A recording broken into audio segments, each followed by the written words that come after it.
Hora H do Agro, com Kellen Severo. Oferecimento Ihara. Agricultura é a nossa vida. Ihara. Consórcio Nacional Valtra. Seu sucesso em nossos planos. Olá, sejam muito bem-vindos ao Hora H do Agro, um programa onde discutimos e analisamos os temas que mais importam para o agronegócio brasileiro. Vamos aos destaques de hoje. Javier Milei completa 100 dias de governo com avanços na economia argentina. Em pesquisa no agro, a avaliação do presidente é vista como excelente e boa por maioria. No Brasil, cadeia do leite pede socorro ao governo federal. Manifesto reuniu mais de 7 mil pessoas em Minas Gerais pelo fim das importações do Mercosul.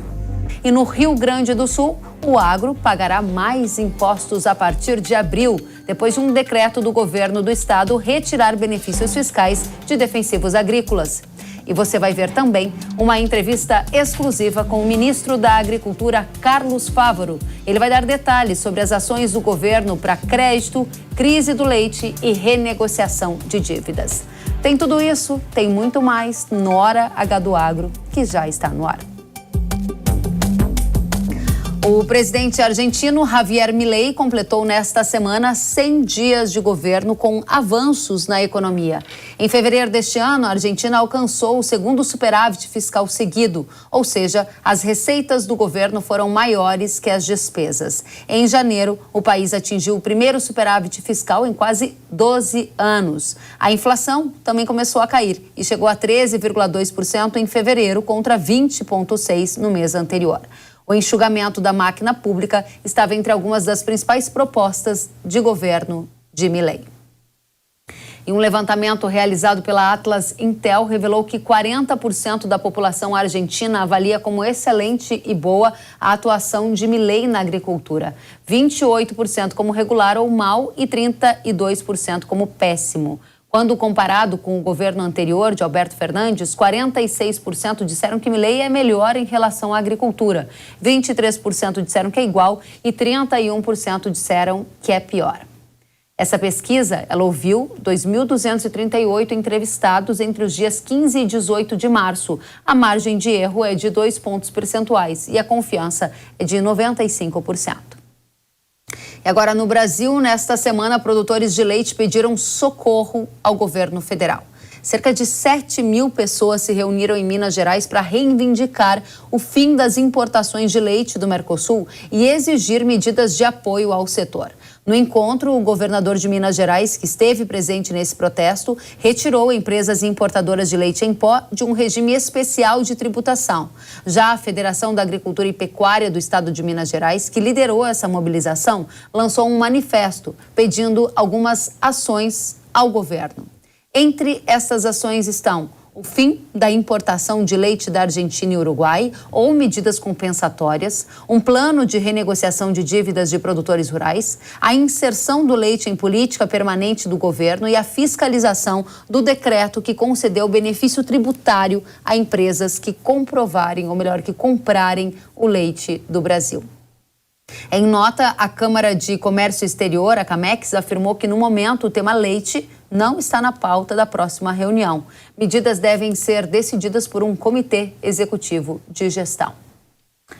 Já o ministro do Desenvolvimento Agrário e Agricultura Familiar, Paulo Teixeira, disse nesta semana que as dívidas dos produtores de leite vão ser repactuadas a partir da próxima semana, mas não deu mais detalhes sobre o assunto. Um levantamento realizado pela Scott Consultoria indica que as importações de leite em pó no primeiro bimestre deste ano são as mais altas desde, pelo menos, 2003, há mais de 20 anos. Em relação ao mesmo período do ano passado, as importações em janeiro e fevereiro são 24,1% maiores, apontou a consultoria. Vamos entender o rumo do mercado de leite a partir desse cenário de importações recordes no primeiro bimestre com a Juliana Pila, é analista da Scott Consultoria. Seja muito bem-vinda, Juliana. Olá, Kellen. Olá a todos que nos assistem. Muito obrigada pelo convite, é um prazer participar aqui com vocês. Muito obrigado, o prazer é nosso. E começando pelos efeitos dessas importações recordes no primeiro bimestre. Objetivamente, com o maior aumento das importações, houve também efeito no preço? O preço cai à medida que a importação aumenta e ela vai seguir aumentando na sua avaliação? Bom, Kelly, falando especificamente agora de 2024, a gente viu esse recorde aí nas importações de leite em pó, que é o principal produto importado pelo Brasil. Ele ainda, o preço do leite neste período, pensando aí no produtor de leite na média nacional, ele está em alta em função aí de uma menor produção que a gente já vem notando no mercado nacional. Então, isso tem aumentado aí a disputa pelos laticínios. Mas falando com relação às importações, sim, elas prejudicaram a cadeia leiteira em 2023. A gente teve aí, principalmente naquele período de entre-safra, onde normalmente nós costumamos ver o preço do leite ao produtor reagindo. No ano passado, a gente viu um cenário inverso em função dessas importações crescentes, né? Em 2023, nós tivemos uma importação, pensando no leite em pó, quase 90% maior que o ano anterior, e isso acabou afetando a cadeia leiteira de certo modo. Agora, para 2024, as expectativas com relação às importações é que daqui para frente elas comecem a reduzir. Apesar desse volume recorde nesse primeiro bimestre, já em fevereiro a gente observou uma redução nesse volume de leite internalizado aqui pelo Brasil, né? E as expectativas, né, os dados aí parciais de março também mostram isso, que a importação ela deve ter mais um recuo. E pensando aí nos fatores que devem afetar as compras do Brasil no mercado internacional, a gente tem alguns aí que demonstram para a gente que esse volume realmente deve se consolidar menor do que 2023. O primeiro deles é que a gente está vendo um aumento aí de preços no mercado internacional, o que acaba aí, né, prejudicando, né, a competitividade desse produto no mercado internacional frente ao produto no mercado brasileiro. O segundo ponto são essas medidas que o governo vem tomando aí desde o final do ano passado. A gente tem visto várias movimentações com relação a alguns movimentos aí do governo para diminuir essas importações. Aumento de fiscalização, algumas medidas aí, né, compensatórias também que devem ser implementadas. Então, isso também deve colaborar para uma menor importação. O terceiro deles é com relação ao dólar. Inclusive, nessa semana a gente viu um aumento aí do dólar e, em função disso, o preço no mercado internacional também acaba ficando maior, custa mais para a gente comprar esse leite no mercado internacional. E mais um ponto que eu acrescentaria, Kellen, é com relação à produção na Argentina, né? A Argentina é um dos principais países fornecedores de leite aqui para o Brasil e eles vêm passando por alguns problemas com relação a afetando a produção de leite, né? Problemas climáticos e também a crise na Argentina acabou desestimulando a produção no país. Então, é também mais um ponto que colabora para essa menor importação agora em 2024. Mas uma ressalva que eu faço, Kelly, é que assim, a gente está falando de um comparativo com um ano recorde, né? Então, assim, as importações, elas devem sim fechar o ano de 2024 um pouco menores que 2023, mas ainda em volumes considerados altos. Muito bem, dentro desse contexto, esses fatores que você coloca, isso sinaliza para uma recuperação do preço do litro pago ao produtor, porque tem muita gente dizendo que não aguenta mais, que pode sair da atividade, endossando esse movimento, né, de pecuaristas que têm deixado a cadeia leiteira ao longo dos últimos anos em função de dificuldades financeiras.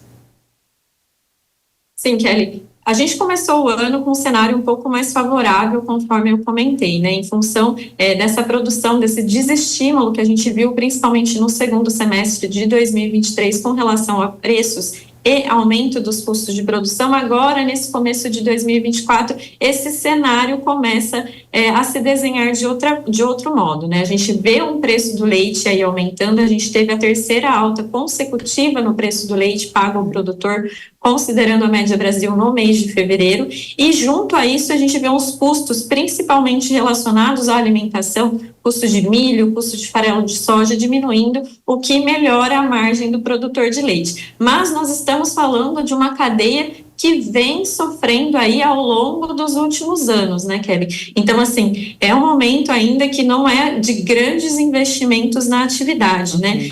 A gente vem falando aí principalmente com relação à rentabilidade de anos que estão, para alguns produtores, negativas. Por função disso que a gente observa muitos produtores saindo da atividade aí nos últimos anos. Juliana, enquanto você traz essas informações para a gente, nós estamos rodando imagens de uma manifestação que reuniu cerca de 7 mil pessoas nesta semana em Minas Gerais para protestar contra as importações do leite. E uma das informações é que há risco de desabastecimento de leite no Brasil em função da crise que está afetando diferentes regiões, a exemplo de Minas Gerais, um grande estado produtor. Quais são os riscos efetivos de faltar leite no Brasil? Bom, Kelly, nós acreditamos que o risco de desabastecimento, apesar de todos esses movimentos, é pequeno, né? Pensando aí no ano de 2023, que foi um ano bastante difícil para a pecuária leiteira, em função dos assuntos que a gente já comentou aqui, a gente ainda observou, segundo os dados do IBGE, uma captação de leite formal crescente em 2023 em relação a 2022, aí na casa dos 2,5%. E assim, a gente observa aí ao longo dos últimos anos, também dados do IBGE, por exemplo, o número de vacas ordenhadas, ele vem reduzindo aí ano a ano. No entanto, a produção ela é crescente, ou seja, o produtor que está ficando na atividade, ele está se especializando e está se tecnificando. Então, assim, essa crise com relação a desabastecimento, eu acho que é muito difícil de acontecer. Muito bem. Agora, inclusive, você preparou para a gente um material mostrando o número de vacas ordenhadas versus produção de leite para trazer uma perspectiva dentro desse cenário, não foi, Juliana? Isso, exatamente. É exatamente isso que a gente acabou de comentar, né? O que a gente percebe é que ao longo dos últimos anos, esses dados são dados do Instituto Brasileiro de Geografia e Estatística, né, o IBGE, a gente percebe que o número de vacas ordenhadas, ele vem diminuindo aí ao longo dos últimos anos. No entanto, a produção nesse período, ela vem crescente, ou seja, apesar desse menor número de vacas ordenhadas que a gente tem visto produtores saindo da atividade, os produtores que estão permanecendo, eles estão usando mais tecnologia, eles estão se intensificando, se especializando na área para aumento dessa produção. Muito bem, Juliana, para a gente concluir e trazer uma mensagem clara e direta para a nossa audiência de produtores de leite, qual é o cenário para 24? Vai melhorar ou ainda pode piorar um pouquinho mais? Bom, Kelly, o cenário ainda para 2024 é um cenário mais favorável do que a gente observou em 2023. Isso é um ponto positivo, pensando no preço do leite pago ao produtor e com relação aos custos de produção. Mas são vários os fatores que a gente tem que seguir acompanhando, né? A gente tem aí muito comentado a respeito do clima afetando a produção, então a gente também tem que acompanhar isso de perto. O clima também, ele não afeta somente a produção, né? Também afeta os custos com a alimentação, principalmente. Então, assim, são vários fatores que a gente deve seguir acompanhando. Mas, de modo geral, esse ano vai ser um ano um pouco mais favorável do que a gente viu nos últimos anos para o produtor de leite. Que bom, que bom. Essa é uma notícia que todos esperam. Juliana Pila, você que é analista da Scott Consultoria, fica convidada para voltar sempre. Obrigada pela sua presença. Eu é que agradeço, a Scott Consultoria está sempre à disposição. Obrigada, Juliana, e a Scott Consultoria. E em menos de 10 dias vai começar a valer uma nova taxa sobre o agro, né? Ou melhor, vai ter uma retirada de um benefício fiscal, uma diminuição desse benefício, e isso vai afetar diretamente o setor do agro. E isto tudo para ajudar o governo do estado do Rio Grande do Sul a cuidar do rombo das contas públicas. O governador Eduardo Leite determinou, a partir de um decreto, que no dia 1º de abril haverá a retirada desses benefícios do defensivo agrícola e também vai ter a oneração de alguns alimentos com mais taxas. Como justificativa, o governo gaúcho diz que a receita gerada pelo Imposto sobre Circulação de Mercadorias, o ICMS, está em um dos menores níveis da série histórica em relação ao PIB e afirma ainda que, além de ter sido afetado pela baixa performance econômica do Brasil e do Estado, o governo federal e o Congresso decidiram reduzir alíquotas, gerando perdas de receitas. E aí a gente fez um levantamento, né? Entre os produtos do agro que vão ter aumento de imposto estão itens básicos na alimentação. Vamos ver. Olha só, a retirada de benefícios fiscais no Rio Grande do Sul, ou melhor, a gente tem aqui aumento da alíquota do ICMS, no caso arroz, feijão, carnes, farinha, açúcar, café, leite, por exemplo. Então a gente tem uma alíquota que vai para 12%, era 7%, vai para 12%. No caso de produtos como ovos, pão, hortifrutigranjeiros, era 0% e vai para 12%. Segundo cálculos da Federação da Agricultura do Rio Grande do Sul, uma família gaúcha vai gastar em média R$ 683 a mais para comprar alimentos em função dessa oneração ali com mais ICMS. Outro impacto vai ser na pauta de defensivos agrícolas. O projeto inicial do governo gaúcho previa que 64 setores da economia seriam afetados, mas a proposta final manteve apenas um, o de defensivos agrícolas. Atualmente, os produtos são isentos e agora foi determinado que essa isenção só acontecerá se houver o pagamento de uma taxa para um fundo do Estado. Essa contribuição será de 10% sobre o montante que o setor deixa de pagar de imposto. Você está vendo os detalhes aí no vídeo, 10% no período que vai até setembro de 2024, depois 20% para março de 2025, gradualmente vai aumentando, 30% até setembro de 2025 e chega a 40% a partir de outubro de 2025.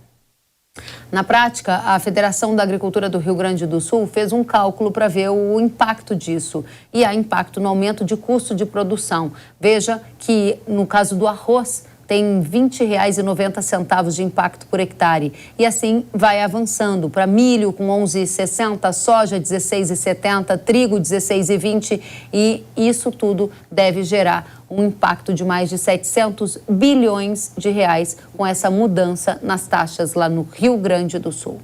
A gente vai então tratar desses assuntos e entender como é que vai ficar a partir de agora. Por isso, nós vamos convidar o Francisco Torma, que é advogado especialista em agronegócio e que tem mais detalhes para a gente. Francisco, seja muito bem-vindo ao Hora H do Agro.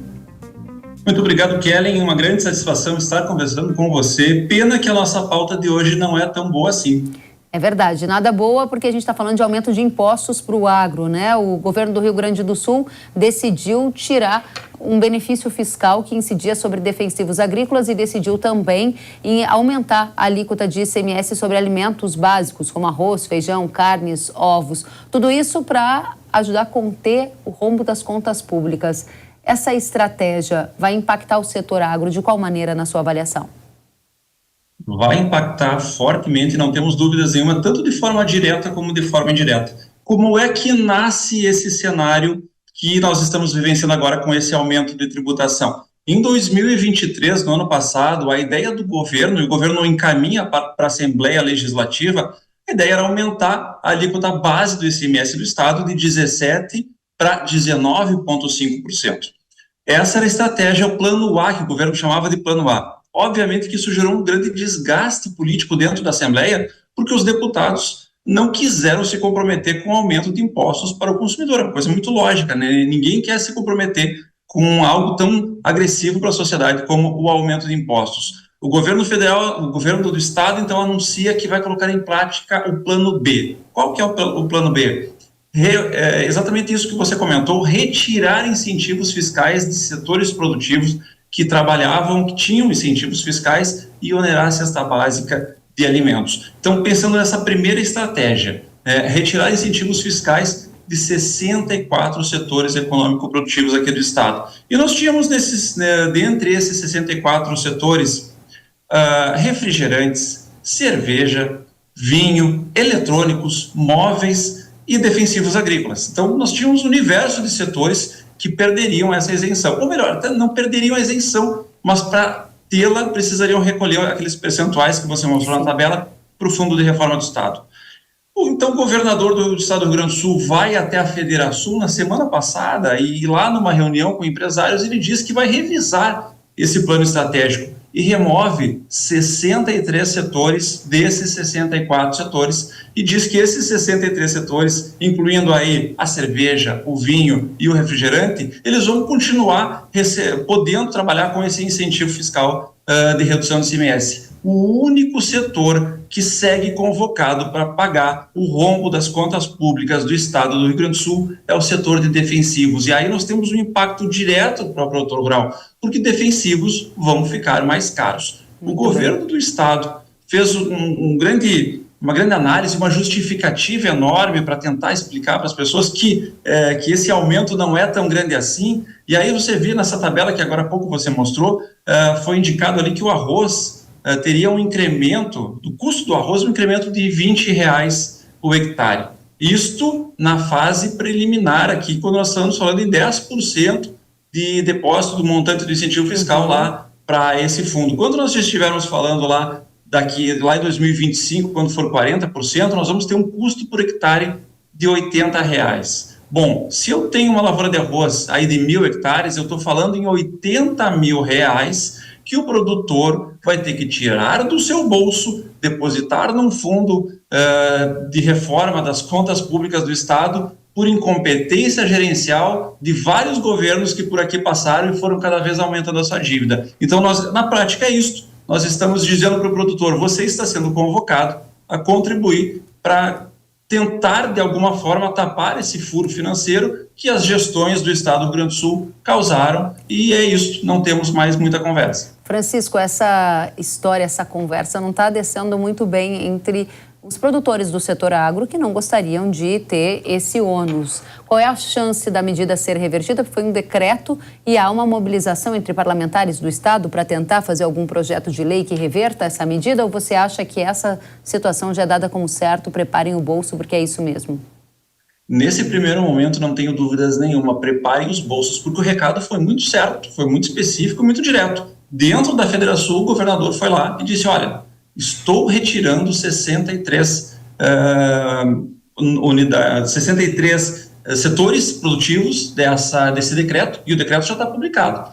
Ainda não vi a publicação da remoção desses 63 setores, mas enfim, vamos partir do princípio que esses 63 setores serão removidos. O decreto ainda está lá contemplando os defensivos agrícolas. Óbvio que, de uma forma legislativa, por um processo legislativo, nós conseguiríamos consertar isso, remendar isso, mas o processo legislativo, ele não funciona tão rápido e tão breve assim como nós gostaríamos. Então, não tenho dúvidas. Agora, preparem o bolso, porque a partir de 1º de abril o defensivo vai ficar mais caro. E isto, penso eu, e isto não desce bem para o setor, porque nós estamos falando de um setor que vem cambaleando aqui no Rio Grande do Sul depois de 2 grandes estiagens, 2 safras muito ruins de verão. Nós não tivemos grande produção de soja nos últimos 2 anos agrícolas. Esse ano não vai ser espetacular também, porque nós tivemos uma estiagem em janeiro que durou quase todo o mês e vai ter um certo impacto na produtividade. Estamos agora lidando com doenças como ferrugem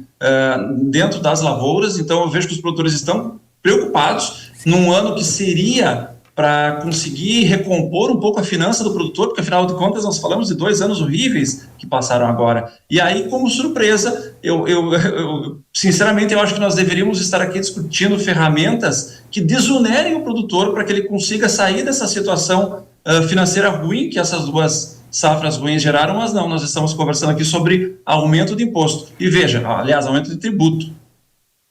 E Francisco, dentro dessa lógica, é o começo? Vem mais por aí? Há um cenário, e o governo do estado também fez um demonstrativo de que o ICMS está sendo usado não só para o Rio Grande do Sul, mas por todos os estados para tentarem se recuperar um pouco dessas questões financeiras.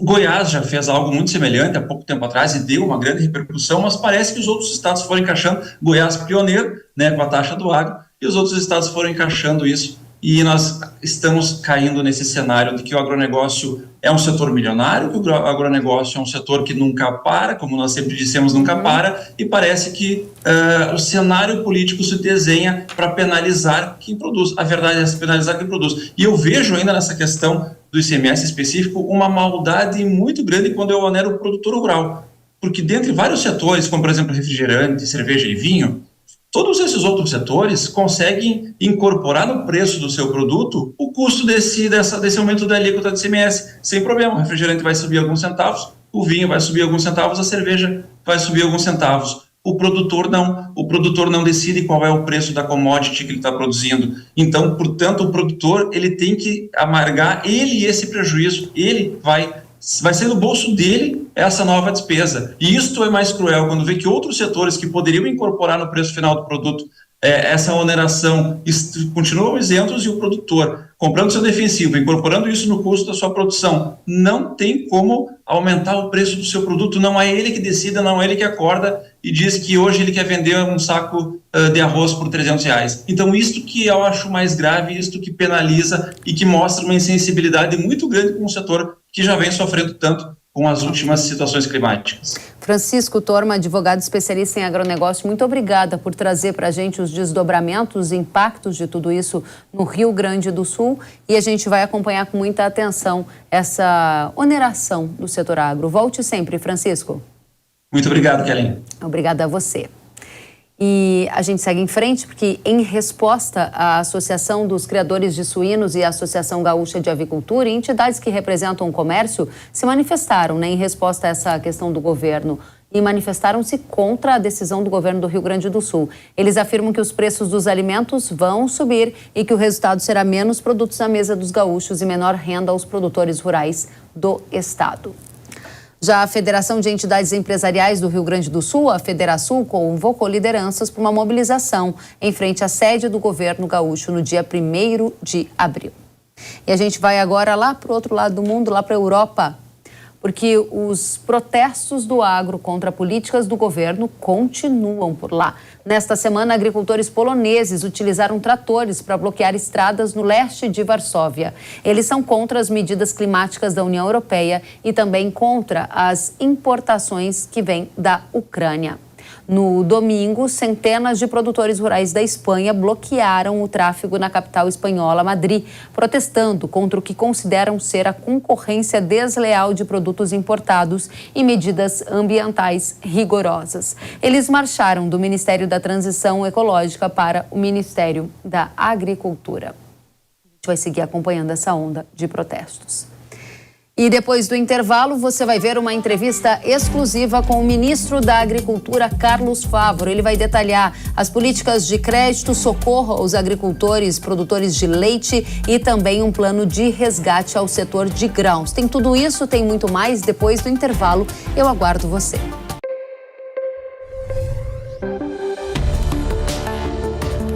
O agro, setor que movimenta a economia brasileira, gerando renda, emprego e oportunidades para toda a população. Hora H do Agro, com Kellen Severo. Ferrugem, mancha-alvo, antracnose, oídio e anomalia da soja são grandes ameaças à produtividade, mas elas não resistem à força da solução inovadora da Irrara. Agora é com Sugoi, o avassalador, o fungicida que traz a praticidade do protetor na fórmula, com o máximo poder da tripla ação contra as doenças da soja. Sugoi é da Irrara. Consulte sempre um engenheiro agrônomo. Olá pessoal, aqui quem fala é Zico.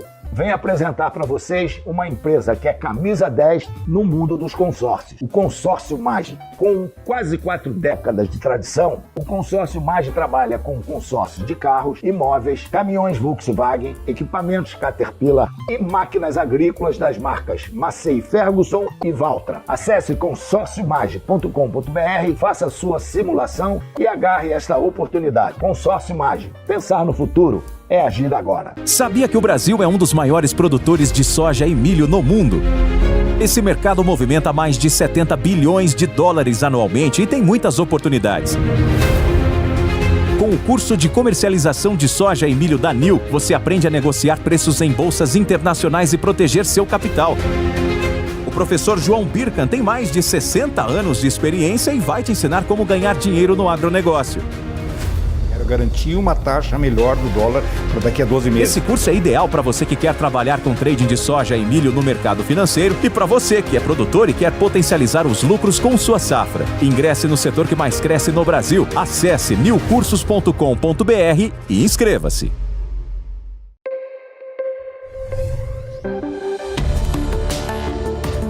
O agro, setor que movimenta a economia brasileira, gerando renda, emprego e oportunidades para toda a população.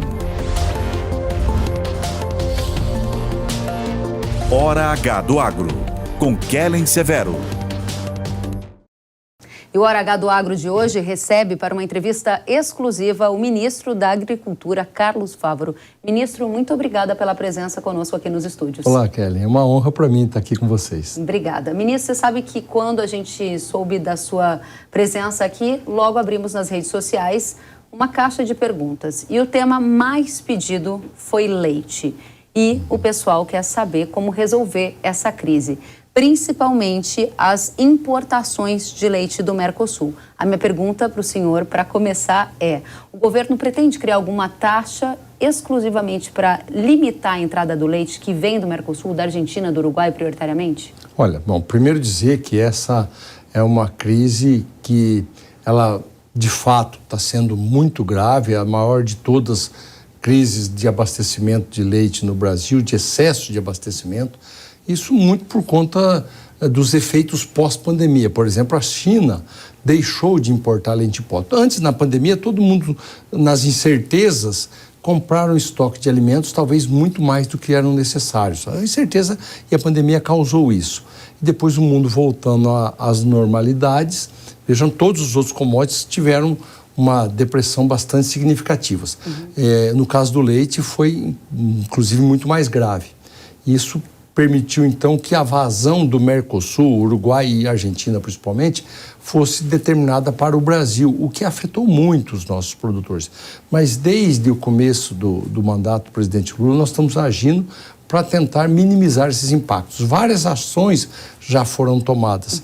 A questão de taxação da importação é impossível fazer por conta do acordo do Mercosul. E precisamos dizer, com muita transparência, lógico, tendo consciência e, inclusive, determinação do presidente Lula, que nós temos que atender de todas as formas necessárias o setor aqui no Brasil, mas o Mercosul é muito importante para o Brasil. Nós somos superavitários na relação comercial com o Mercosul e, ainda mais, com produtos com valor agregado, né? Então, o Brasil não pode ter qualquer tipo de desavença nesse sentido.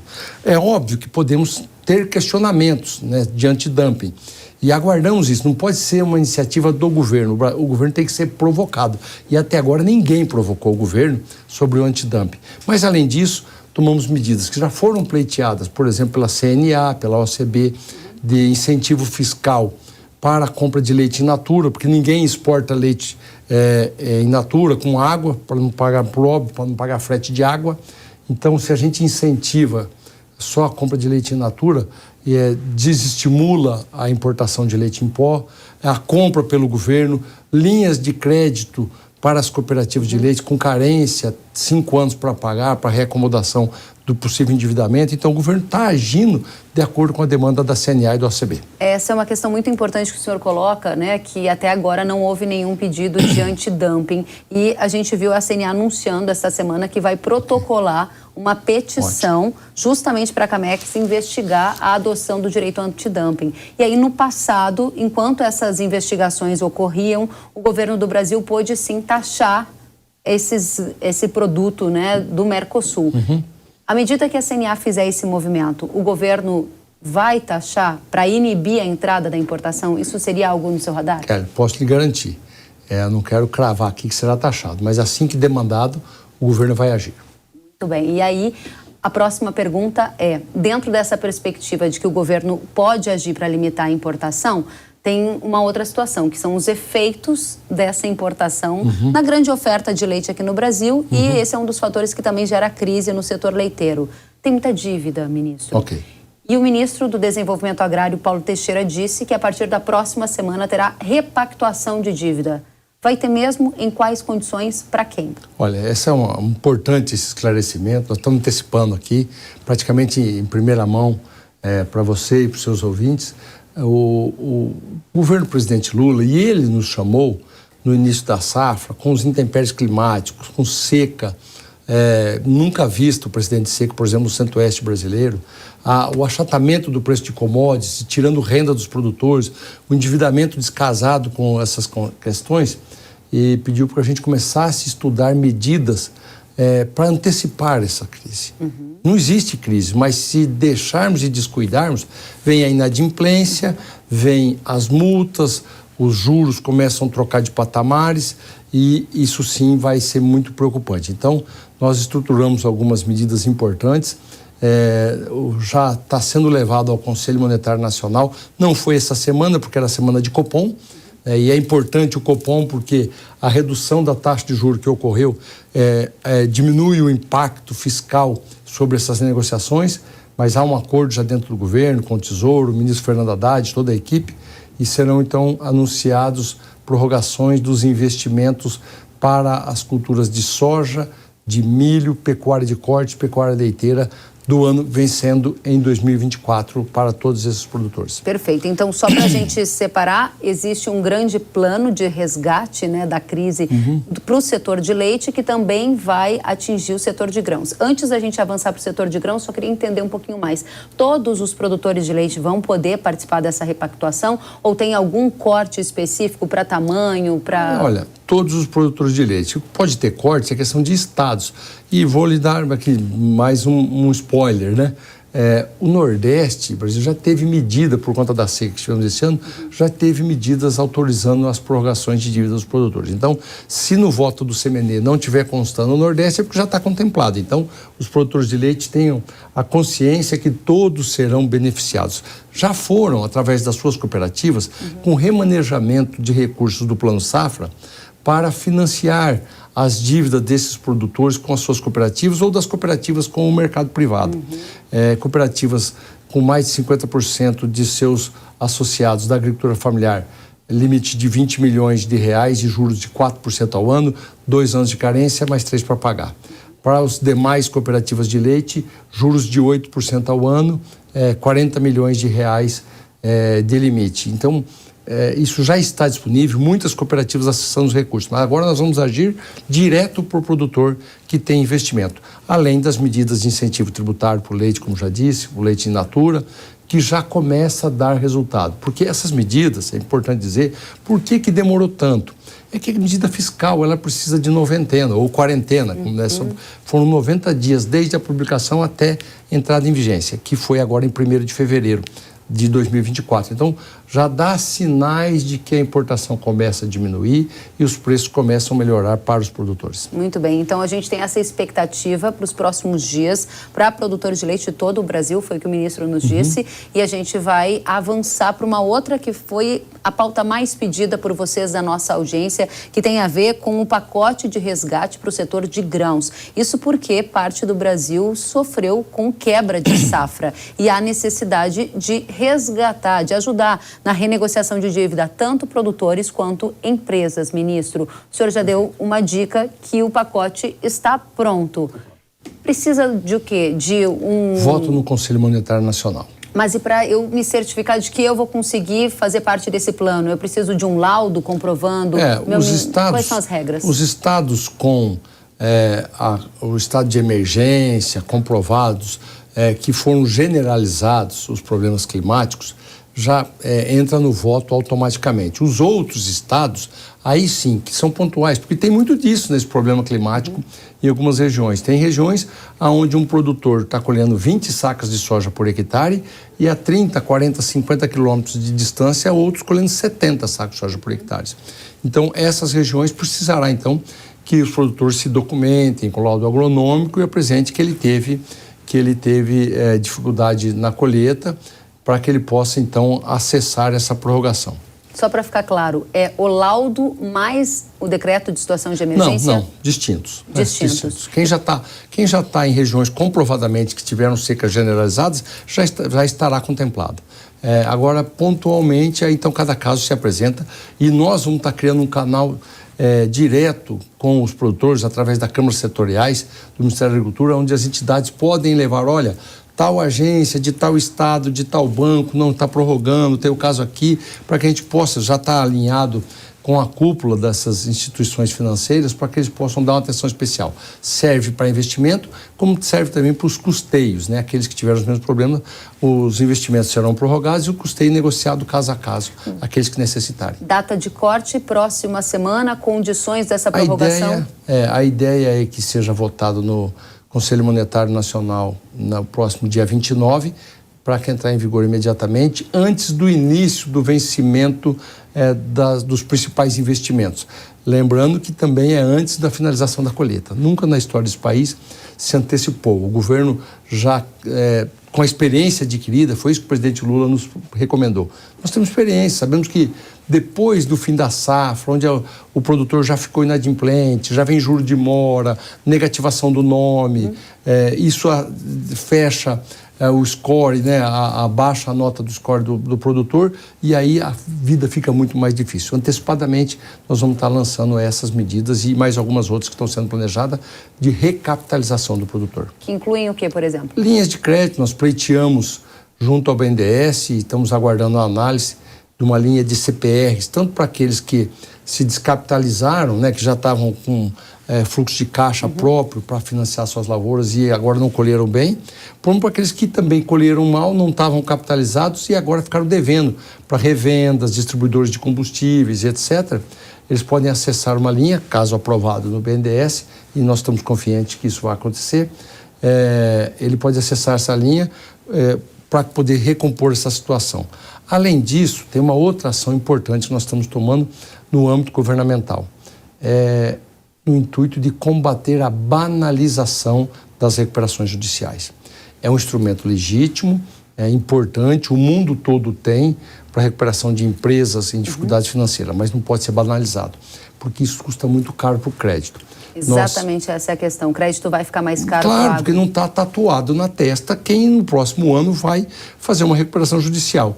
E também, extrapolando os limites legais, e há casos comprovados, não há de que negar, isso traz inseguranças jurídicas nos contratos. Veja, é claro a lei de CPRs, de recuperações judiciais, que CPRs não podem fazer parte de recuperação judicial. Alienação fiduciária não pode fazer parte, ato cooperativo também não pode fazer parte. Então, nós contactamos com o ministro Luiz Felipe Salomão, corregedor CNJ, ele reconheceu que pode estar havendo extrapolamento das decisões judiciais e tomará um plano de providências nos próximos dias para que isso seja seguido uma baliza regulamentar das recuperações judiciais no Brasil. Muito interessante. E nesse contexto que o ministro coloca de alta nos pedidos de RJ dentro do agro, há uma preocupação com o encarecimento do crédito. Vai lembrar que nesta semana a gente teve também a decisão do Copom reduzindo as taxas de juros. E nesse horizonte de juros e de créditos a gente entra na terceira pauta, depois de leite e resgate para o setor de grãos, que é a pauta do Plano Safra.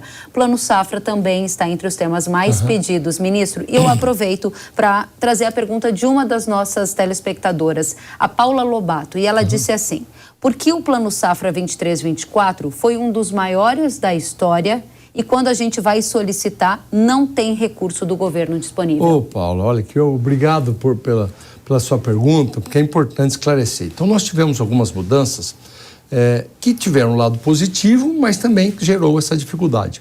Como tem envolvido no Plano Safra a subvenção com dinheiro público, os órgãos de controle, especialmente TCU e CGU, recomendaram ao Ministério da Fazenda que fizesse um leilão para as entidades, as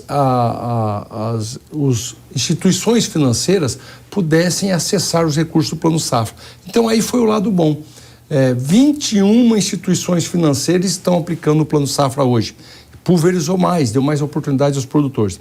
Mas a dificuldade acontece que algumas instituições, em especial o Banco do Brasil, que tem a maior capilaridade, ficou com menos recursos na sua carteira disponível para empregar no Plano Safra. Então, quando falta em uma agência, você pode procurar aqui ao redor ou em torno ou em outra região está sobrando. Pois é, se está sobrando, então teve o volume de recursos, mas tem bancos que não estão conseguindo emprestar, porque até às vezes não sabem muito bem como fazer o processo. E aí o que acontece? O dinheiro fica parado? Remanejamento. Para onde? Para outro banco? Volta para o Tesouro e o Tesouro destina para os bancos que estão faltando. Mas aí é um processo lento, né? E essa é a dificuldade que a gente quer corrigir para o novo Plano Safra. Perfeito. Ter transparência, ter capilaridade, aumentar o número de instituições financeiras, mas colocar o critério de capilaridade em primeiro lugar. Os bancos que têm mais capilaridade, aqui não estou fazendo propaganda, mas é por óbvio que o Banco Brasil é o banco que tem mais capilaridade. Hoje, os bancos cooperativos também estão com boa capilaridade, estão chegando muito bem nas regiões produtoras. E há bancos regionais que pegaram mais recursos, disputaram e ganharam mais recursos do que a sua capilaridade. E aí fica acabando sobrando um pouco de recurso. Então, o ajuste fino será feito para que no ano que vem não tenha essa dificuldade dos produtores. Muito bem, obrigada, Paula, pela pergunta. E a gente vai para uma outra questão. Lembra o ministro de que no último Plano Safra o senhor falou sobre premiar agricultores pelas boas práticas. E uma das medidas era conceder a estes agricultores juros mais baixos, porque afinal de contas eles estavam fazendo algo diferente. Isso não saiu do papel. Por quê? Veja bem, a dificuldade, eu acho que ainda é possível, né? Porque o que falta é a parametrização. De novo, é dinheiro público. Então, quando a gente vai dar um desconto, por que vai dar um desconto para a Kellen ou não dar desconto para o Fávaro? O que a Kellen faz comprovadamente na sua propriedade de boas práticas ambientais? Qual o parâmetro? Qual a certificação? Aí você pode dizer, vocês não sabiam disso? Sabíamos, mas queríamos e precisamos inovar. E um dos parâmetros que é possível certificar é quem tem cadastro ambiental rural já validado. Aí você pode me dizer, mas são muito poucos, menos de 2%. Eu concordo que é muito pouco e por culpa do Estado. Quando eu falo Estado, é o poder público que não tem um instrumento mais facilitador de aprovação. E o produtor não consegue aprovar o seu cadastro ambiental rural. Mas veja bem, mesmo assim, ninguém nunca ofereceu um prêmio para esses poucos que conseguiram vencer essa maratona. E esse é comprovadamente verificado. Então, eu acho que vamos conseguir dar esse desconto para esses, mas estamos trabalhando parametrizações pela Embrapa, por certificadores que consigam demonstrar, por exemplo, que o produtor faz uso de biológicos na sua propriedade, que é uma grande medida conservacionista, que usa de plantio direto no seu plantio, que tem a sua APP preservada, a sua reserva legal constituída, que tem boas práticas sociais com seus colaboradores, mas tudo isso precisa de certificação, de reconhecimento, atestado de veracidade, para que possa dar o desconto, porque afinal de contas é dinheiro público. Muito bem, então a gente vai continuar acompanhando atentamente essa política pública, né, para premiar agricultores que tiverem essas boas práticas com taxas de juros menores, por exemplo. E tem uma outra questão, que é o seguro rural, ministro. Okay. Seguro, o senhor sabe, né? Havia uma demanda bem maior do que a que o governo entregou em termos de recursos, e seguro é um pilar fundamental até para a gente evitar esse problema de endividamento, renegociações. Sem dúvida. Seguro será a prioridade? Sempre foi prioridade. Há 20 anos, e eu, em um determinado momento da história, fico como touro na disputa, porque eu sou representante de classe, e hoje como toureiro sendo ministro, de um lado ou do outro, mas sempre querendo mais recursos para o seguro rural, que é fundamental. Veja, Kellen, que é um instrumento que não é de hoje. Por exemplo, os recursos para o seguro rural, com os ministros que me antecederam, mais recentemente, Marcos Montes, Tereza Cristina, também eram da ordem de R$1 bilhão para subvenção por ano. E que também eram poucos, que também precisavam fazer alguns remanejamentos de acordo com as necessidades orçamentárias do Ministério. Acontece que com as mudanças climáticas cada vez mais rápidas, acontecendo a mudança, por exemplo, de El Niño para Laninha, não há mais período de estabilidade. Sempre existia lá 1 ou 2 anos de estabilidade para mudar de El Niño para Laninha. Hoje muda talvez no mesmo ano. Seca aqui, chuva demais lá, depois já inverte. E isso está trazendo quebras de safras mais constantes, aumento do preço das apólices e diminuição dos recursos a ser cobertos. Claro, porque a seguradora não pode se expor ao ponto de tomar grandes prejuízos. Com isso, precisamos de mais recursos para a subvenção, mas também não é só recurso. Eu acho que nós temos que modernizar o seguro. E já estamos trabalhando. O ex-ministro Roberto Rodrigues me trouxe um modelo mexicano de seguro rural, onde usa muito os algoritmos, a inteligência artificial, o cruzamento de informações agronômicas, com meteorológicas, recomendações. Se você plantar essa variedade desse ciclo, nessa região, neste período do ano, com essa tecnologia, a sua apólice é mais barata, porque você vai sair de riscos climáticos e de espaçamento de tempo, uma variedade mais curta ou mais longa de ciclo, entendeu? São só exemplos que estou dando. Seguros variáveis, eu posso contratar o seguro só para o plantio ou só para a colheita, eu posso contratar o seguro só para o meu custo ou assumir uma parte do meu custo, se eu, até aqui eu não preciso acionar o seguro. Então essas variáveis tecnológicas vão fazer as apólices serem mais baratas. E outro ponto nós queremos estudar então para implementar no Brasil. E outro ponto que já estamos estudando, a pedido do presidente Lula, da Casa Civil, ministro Rui Costa, com relação ao Proagro. O Proagro, no ano de 2023, se o seguro rural teve recursos públicos da ordem de R$1 bilhão aproximadamente, o Proagro custou aos cofres públicos algo em torno de R$10 bilhões. Não que não seja importante, não que não temos que estar atento aos pequenos produtores que fazem uso do Proagro para se garantir na quebra de sua safra. Mas se a gente botar melhorias de procedimentos, talvez poucos desses migrarem para o seguro rural, adequar um pouco mais, nós podemos economizar talvez de vez 10, gastar 8 ou 7 bilhões com o Proagro e ter mais 1, 2 ou 3 bilhões no seguro rural, aumentando o recurso e aumentando então a participação do governo. Perfeito, então essa é uma das linhas, digamos assim, que o senhor já tem traçado. Já está em andamento essa reformulação, os estudos, como pode ser modernizado o Proagro e o seguro rural. O casamento dos dois, nós queremos apresentar no novo Plano Safra um seguro melhor. Ótimo, então a gente já tem aí uma das diretrizes que é pretendida para o Plano Safra e quais outras? Claro que a nossa audiência quer mais volume de recursos e menos juros. É um sonho ou é algo que pode virar uma realidade? É algo que começa a virar realidade. Nós temos que ter consciência que o Brasil viveu em julho de 2023 o recorde da taxa nominal, da taxa de juros nominal. Por quê? Porque até então nós não tínhamos nenhuma redução de taxa de juros por conta do Banco Central.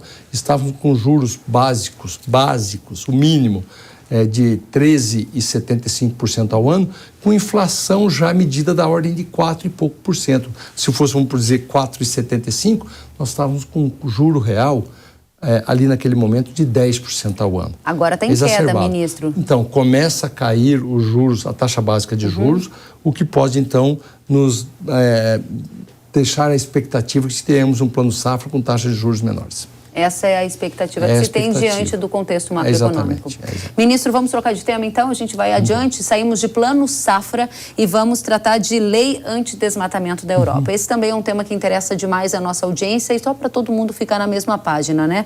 A lei antidesmatamento da União Europeia vai entrar em vigor agora em dezembro de 2024. E tem informação que eles já prorrogaram, né? A lei antidesmatamento ainda parece ter alguma coisa que já está sendo... A prorrogação é para a classificação de risco, padrão alto, médio ou baixo para risco de desmatamento dos países. Será que não é isso? Eu não quero dar certeza. Não tem problema. Mas tem uma mudança. Mas deixar muito claro, o Brasil tem uma posição muito clara com isso. O presidente Lula já deixou claro, inclusive numa bilateral com o presidente da França, Macron. O Brasil tem um código florestal, se não é o mais moderno do mundo, está entre os mais modernos, os mais restritivos aos produtores. E os nossos produtores são adequados a esse projeto, a esse Código Florestal. Veja que a própria ministra Marina Silva diz que menos de 2% de produtores ainda insistem em cometer crimes ambientais, desmatamentos ilegais, queimadas ilegais, invasão de terras públicas. Menos de 2%. Portanto, mais de 98% dos nossos produtores estão adequados a essa legislação. Perfeito. E não vem a União Europeia impor aos nossos produtores qual será o regimento ou será a lei que eles devem ter que cumprir. Essa é a minha pergunta para o senhor, ministro, porque a União Europeia está impondo uma regra e que acaba impedindo a abertura de novas terras e vai contra a soberania nacional. Afinal de contas, nós temos o Código Florestal. Qual é a posição do governo enquanto isso? O Brasil não abre mão da sua soberania e de cumprimento das nossas legislações. Agora, a União Europeia é um importante mercado para os produtos brasileiros, mas não vamos ficar dessa dependência. Se eles insistirem nisso, e veja o tratamento que o presidente Lula está dando na construção de uma nova geopolítica global. o fortalecimento dos países do hemisfério sul, do sul global, o fortalecimento das políticas públicas com o Oriente Médio, o fortalecimento das políticas públicas com a Ásia, especialmente com a China, Coreia do Sul, Japão, mostra uma nova tendência com a África, todos vindo fazer parte agora dos BRICS, como disse também o Oriente Médio, é um fortalecimento. A Europa é importante, mas se ela quiser exacerbar o limite da soberania do Brasil e do Mercosul, nós vamos buscar alternativas e já estamos o fazendo. O senhor está falando em buscar alternativas, mas essas alternativas são outros mercados. O governo do Brasil, então, vai acatar essa regra da União Europeia ou pretende acionar o OMC? Se ela não porque os órgãos internacionais deixaram de ter eficiência. De pouco adianta acionar a OMC. Mas é uma sinalização de uma contrariedade àquela posição. Mas a contrariedade já está colocada. O presidente Lula já anunciou ao ministro Macron que não vai aceitar, ao presidente Macron. Inclusive tem a visita dele no Brasil aqui e isso será reiterado. Nós ainda acreditamos num acordo Mercosul-União Europeia, mas em bases equilibradas, com respeito à soberania de ambos os lados. Mas isso não significa que nós vamos ficar só rodeando em volta do mesmo assunto. Nós vamos buscar alternativas e estamos fazendo. A ampliação dos nossos negócios, das relações comerciais, como disse, com a África, com os asiáticos, com o Oriente Médio, são completamente viáveis para suprir qualquer tipo de demanda que possa ser tida com a União Europeia. Muito bem. Ministro, para a gente encerrar, o senhor sabe que um dos temas que a nossa audiência tem muita preocupação é com o direito de propriedade privada. E sabe também... Eu vou lhe dizer, eu defendo direito de propriedade. Já ouvi o senhor falando sobre isso. Pra porém... Todos, inclusive para quem não tem. Porém, nós temos um aumento do número de invasões do Movimento Sem Terra durante o governo Lula e há uma grande preocupação dos nossos telespectadores em relação a isso. Quais são as políticas que estão sendo adotadas para evitar conflitos no campo, a perda de paz, no final das contas? Olha, eu presenciei já em reuniões ministerial o presidente Lula pedindo ao ministro Paulo Teixeira, que está sobre a sua governança, o INCRA, o que ele está chamando de uma prateleira de terras para a reforma agrária, para ter o que ofertar, terras públicas. Porque veja, quando eu falo que eu defendo o direito de propriedade e defendo para todos, é para quem tem e para quem não tem. Quem tem que ter a segurança jurídica. Não dá para ser a favor de A em detrimento de B. Tirar de quem já tem para dar para quem não tem. Isso não faz sentido. Ainda num país continental como o nosso, que há muitas terras públicas disponíveis e não precisa ser isso feito através de invasões, de inseguranças, de conflito. E o presidente Lula vem dizendo isso reiteradamente. Por isso ele quer esse pacote de áreas disponíveis para negociar com os movimentos sociais e fazer uma reforma agrária justa, legítima, com investimentos e trazendo tranquilidade no campo, para os dois lados. Muito bem. Ministro, eu não posso deixar de voltar em um tema que a gente abordou, até porque talvez eu tenha sido indelicada e não deixado o senhor trazer a ideia completa. Quando o senhor questionou o início da validade da lei antidesmatamento na Europa, que eu disse que seria dezembro de 2024, o senhor disse que parece que foi prorrogado? É porque, de repente, o senhor, enquanto governo, recebeu uma sinalização de que será prorrogada? A União Europeia já vê dificuldade na imposição dessa lei e revendo os prazos. Isso foi uma posição da União Europeia com o governo? Já tem se ainda não está oficial, mas já tem, isso já está circulando. Então quer dizer que essa lei pode não entrar em vigor em 2024? Em 31 de dezembro de 2024. Porque houve um contato com o governo? Houve contato. Muito bem, então a gente vai se adaptando a tudo isso. Ministro, o tempo é seu para o último recado para a nossa audiência. Olha, primeiro agradecer a oportunidade, é a primeira vez como ministro que estou aqui, a gente se falava tanto antes, né? Há muitos anos aí, quando a gente se conhece já, desde o tempo de AproSoja, uma honra falar com você. Obrigada, ministro. Dizer que assisto sempre você nas redes sociais, adoro saber qual que é o destaque do dia, você vai contando os destaques do dia, eu fico também antenado e bem posicionado com suas posições. Agradecer a oportunidade dos telespectadores que nos assistem, é uma honra e uma oportunidade de prestar conta do nosso trabalho, receber perguntas, deixar e, por obrigação, os nossos produtores e produtoras bem informados. Muito obrigada, ministro, pela presença. Agora sim, né, presencialmente nos estúdios da Jovem Pan, e fica aberto aqui o espaço para que o senhor possa voltar mais vezes e trazer com transparência todas essas posições do que está sendo feito no governo, porque a nossa audiência, ela é bastante crítica, mas também é muito atenta a esses movimentos que podem favorecer o crescimento do agro. O senhor é muito bem-vindo, volte mais vezes. Eu que agradeço. Muito bem, a gente fica por aqui e agora eu tenho um recado para você. Cafeicultor, prepare-se para uma revolução no controle de daninhas com o Falcon, o herbicida pré-emergente da Ihara, que se tornou a ferramenta-chave no manejo de capim-colchão, capim amargoso, trapoeraba, entre tantas outras daninhas. Com maior espectro de controle e seletividade, maior período de controle, ou seja, lavoura no limpo por mais tempo, e vigor, proporcionando pleno desenvolvimento da planta desde a raiz. Falcon se destaca como a melhor escolha para o seu cafezal. Imagine um cafezal protegido antes mesmo de as daninhas surgirem. Falcon é um herbicida pré-emergente, garantindo uma barreira protetora que preserva a produtividade. Acesse o QR Code na tela ou visite ihara.com.br para saber mais sobre Falcon, o herbicida da Ihara. Muito bem, o Hora H do Agro de hoje fica por aqui. Obrigada pela companhia. Até a próxima semana. Tchau.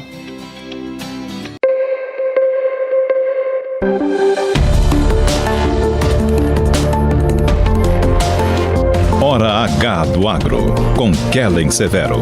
Oferecimento Ihara. Agricultura é a nossa vida. Ihara. Consórcio Nacional Valtra. Seu sucesso em nossos planos. Realização Jovem Pan News.